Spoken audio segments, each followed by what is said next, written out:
বাংলাদেশ এবার নামছে মাইটি অজিদের white wash করার মিশন নিয়ে। এই ম্যাচেও শক্তিশালী একাদশ নিয়ে মাঠে নামবেন টাইগাররা। তবে সিরিজ জয়ের পর বড় দলগুলোর মতোই বিশ্রাম ভাবনায় আছেন একাধিক ক্রিকেটার। এরই মধ্যে আবার তৃতীয় ওয়ানডের দলে যুক্ত হয়েছেন শেখ মেহেদী হাসান, যেটা দিচ্ছে পরিবর্তনের ইঙ্গিত। এর বাইরে পেসারদের ওয়ার্কলোড ম্যানেজমেন্টের বিষয়টিও মাথায় রাখতে হচ্ছে।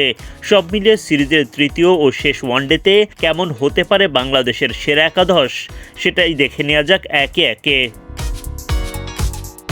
অস্ট্রেলিয়ার বিপক্ষে ইতিহাস গড়ে সিরিজ ইতোমধ্যেই নিজেদের করে নিয়েছে বাংলাদেশ।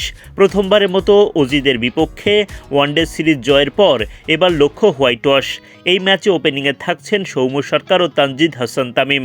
দ্বিতীয় ওয়ানডেতে সৌম্য 42 রানের গুরুত্বপূর্ণ ইনিংস খেলেছেন, যা বাংলাদেশের রান তাড়ার ভিত গড়ে দেয়।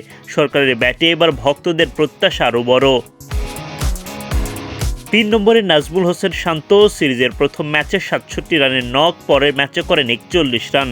শান্ত ব্যাট হাতে ধারাবাহিকতা ধরে রাখলে বাংলাদেশ এগিয়ে যাবে দারুণভাবে। 4 নম্বরে থাকবেন লিটন দাস। গেল ম্যাচে ভালো শুরু পেলেও ইনিংস বড় করতে পারেননি তিনি। বড় ইনিংস না এলেও মিডল অর্ডারে তার অভিজ্ঞতা এখনও বাংলাদেশের অন্যতম বড় ভরসা। মিডল অর্ডারে লিটনের সঙ্গী হয়ে থাকবেন তাওহিদ হৃদয়। সিরিজ জয়ের ম্যাচে চাপের মুহূর্তে মিরাজকে নিয়ে দলকে জয়ের বন্দরে পৌঁছে দিয়ে দারুণ অবদান রাখেন তিনি। দুর্দান্ত কামব্যাক করা মোসাদ্দেক হোসেন সৈকত শেষ দিকে দলের রানের গতি বাড়াবেন। ব্যাট বল দুই বিভাগেই তিনি ভারসাম্য এনে দিতে পারেন। সিরিজ জেতার ম্যাচে মাথায় চোট পান অধিনায়ক মেহেদী হাসান মিরাজ, ফলে এই ম্যাচে তাকে বিশ্রাম দেওয়ার সম্ভাবনা রয়েছে। সেক্ষেত্রে অলরাউন্ডার হিসেবে একাদশে জায়গা পেতে পারেন শেখ মেহেদী হাসান। অফ স্পিনের সাথে নিচের দিকে কার্যকর ব্যাটিং করার সামর্থ্যও আছে তার।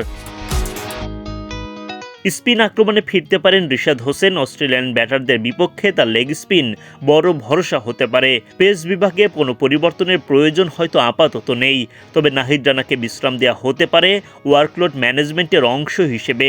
সেক্ষেত্রে মুস্তাফিজুর রহমান, তাসকিন আহমেদের সঙ্গী হতে পারেন শরীফুল ইসলাম। ইতিহাস গড়ে সিরিজ তো জিতেই গেছে বাংলাদেশ। এবার প্রশ্ন একটাই, মিরপুরে কি অস্ট্রেলিয়াকে হোয়াইট ওয়াশ করে আরও বড় ইতিহাস লিখতে পারবেন টাইগাররা? সেই উত্তর পাওয়া যাবে রবিবারে বেলা 11টা থেকে শুরু মাঠের জমজমাট লড়াই।